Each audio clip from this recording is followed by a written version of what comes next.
Buenas tardes, mi nombre es Jonathan David Mujica Rincón, soy de la sección T2 de Análisis y Expresión Verbal y voy a hacer una breve explicación sobre la comunicación. La comunicación es el intercambio de información que se produce entre dos o más individuos, con el objetivo de aportar información y recibirla. En este proceso intervienen un emisor y un receptor, además del mensaje que se pone de manifiesto. Dentro de sus funciones podemos destacar la función formativa, función informativa, función persuasiva y función de entretenimiento. Es indispensable para la interacción de los individuos y se puede poner en práctica a través de un lenguaje verbal o no verbal. En ella participan unos elementos que son todos los factores que intervienen en el proceso de envío y recepción de un mensaje, los cuales aportan un valor que, dependiendo de la circunstancia, ayudan a mejorar o a distorsionar la comunicación. Estos elementos son el código, que es el lenguaje empleado, la retroalimentación, que es la respuesta del receptor hacia el mensaje recibido, el emisor, que es quien emite el mensaje, el receptor, que es quien recibe el mensaje, que es la información o conjunto de datos que se transmiten, el ruido, que son todas las distorsiones que pueden influir en la recepción del mensaje, y el canal de comunicación, que es el medio físico por donde se transmitirá el mensaje. Niveles de comunicación. La comunicación puede ser clasificada de diferentes maneras, según los medios o canales que se usen, el número de personas que participen en el proceso o según su uso o fin o incluso el nivel de cercanía.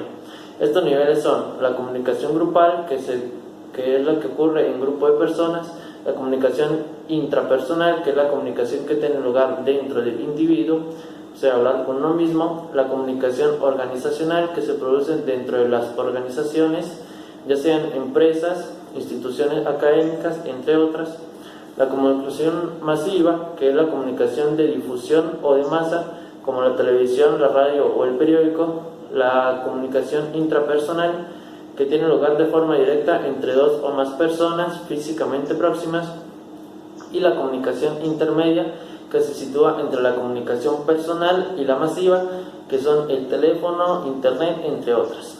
Lengua y lenguaje. Una lengua es un sistema de comunicación verbal y escrito, dotado de convenciones y reglas gramaticales, empleado por las comunidades humanas con fines comunicativos. Usualmente está basada en símbolos sonoros, pero también puede estar constituida únicamente por signos gráficos.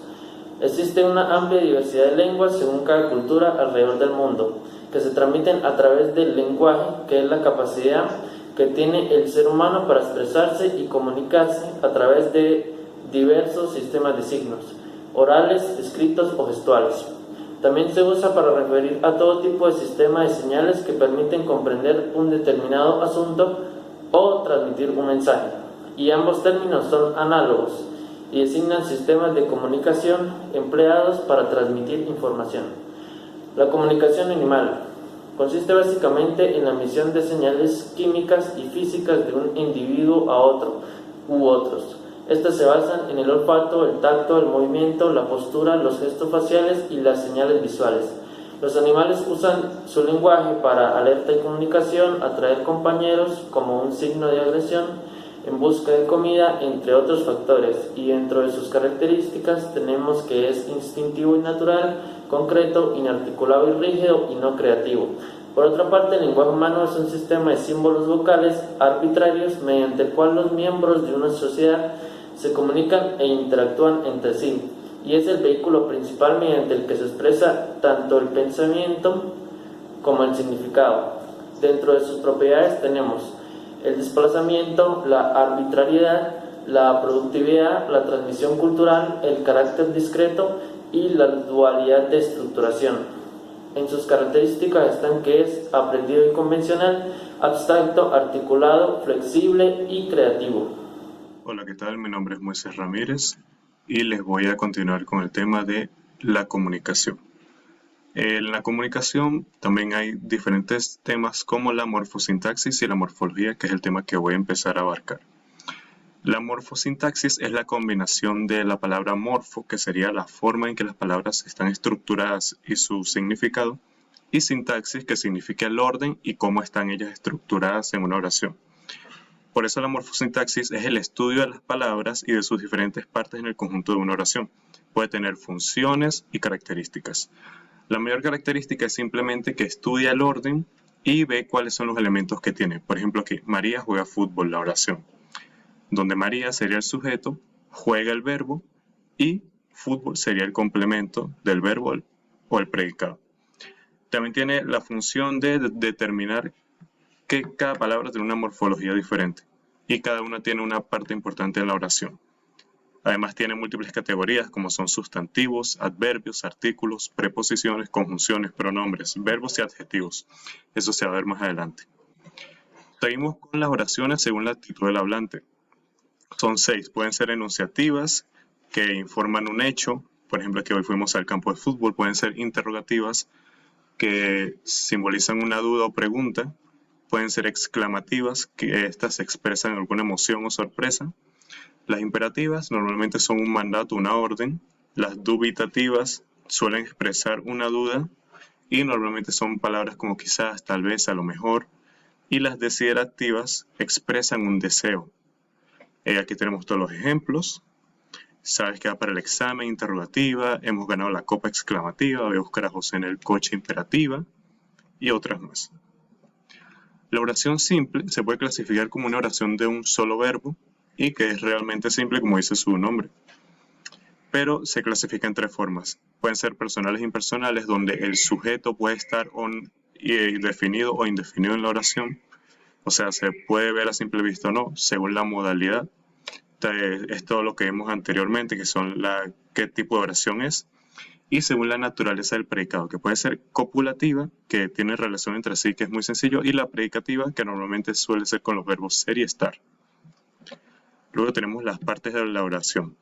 La oración, de modo sencillo, se compone del sujeto, que sería la parte de la oración que indica quién realiza la acción del verbo, y el predicado, que sería la parte de la oración que indica lo que realiza el sujeto. Pero cuenta más de una clasificación. Pueden ser partes variables o invariables, más allá. Por ejemplo, las variables son el sustantivo, que es para dar nombres, que si José, el carro, la casa, eso. El adjetivo, que califica o describe el sustantivo. Los artículos, que determinan el género y número de sustantivos. Por ejemplo, el perro, el artículo es él, es masculino. Los pronombres, que se usan intercambiando los sustantivos, serían el yo, tú, él, ella, nosotros, ustedes. El verbo, que sería la acción que está haciendo el sujeto. Y los invariables, que sería la preposición, el adverbio, conjunción y la interjección. Ahí están todos los ejemplos. La siguiente sería la sintaxis, que ya la hemos visto al comienzo, que sería básicamente lo que estudia la forma y se combina, o sea, estudia el orden de la oración y la combinación entre ellas. Ella ve que el orden sea correcto y que las oraciones y los textos tengan sentido en sí. Y pues bueno, eso es básicamente todo. Espero que les haya gustado. Muchas gracias por su atención.